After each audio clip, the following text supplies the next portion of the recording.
Persons with disability, invitation to this place, the County Commission. Persons with disability, I think ndio wamekuwa affected na both femicide and GBV and SGBV, especially to certain categories that can't express themselves because the culprits wakipatikana, the perpetrators wakipatikana, wapelekwe polisi, akifika pale polisi, huyu si hata ni wazimu. Mental challenges is a disability by itself. Today we are here because we want femicide to be criminalized.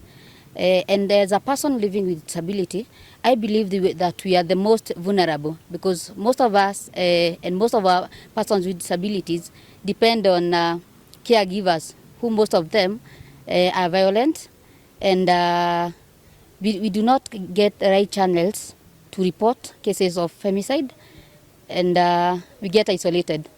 So we request the government to have policies that favor the person's disability when it comes to such kind of cases. We are in Nyandarua today collecting views from the community, and we are happy that the community is opening up.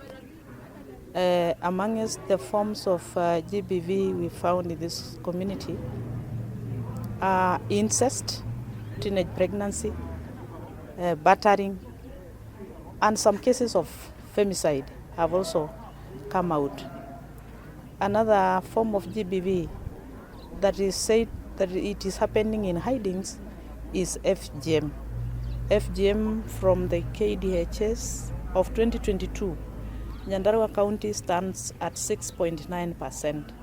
6.9% in relation to the population of this county tells us that there are still a lot of women and girls going through FGM.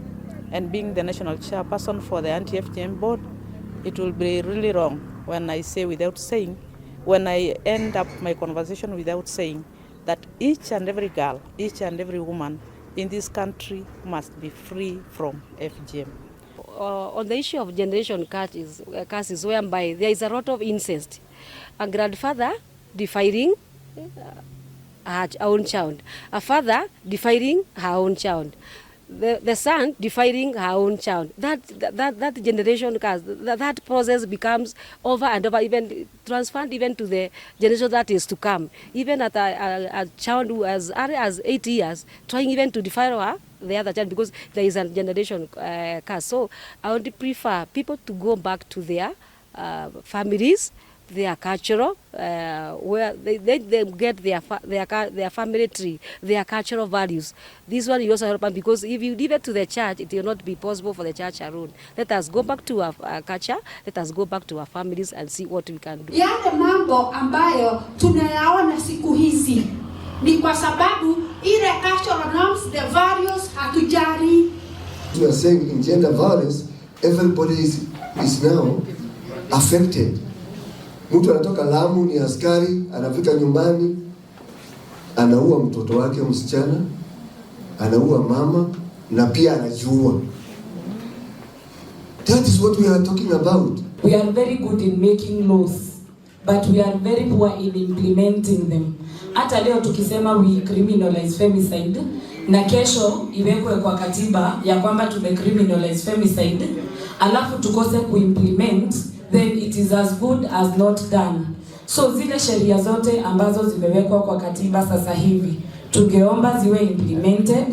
So we should also introduce new legislation, especially on cyberbullying and online GBV law.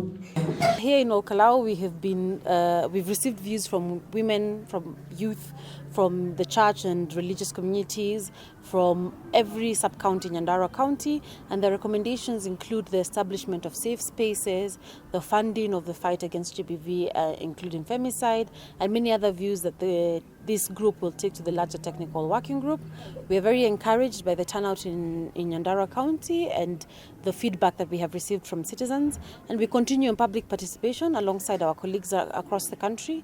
Our goal as a technical working group is to collate recommendations that we will then forward to the appointing authority on measures and strategies that can be implemented to tackle GBV and femicide in Kenya.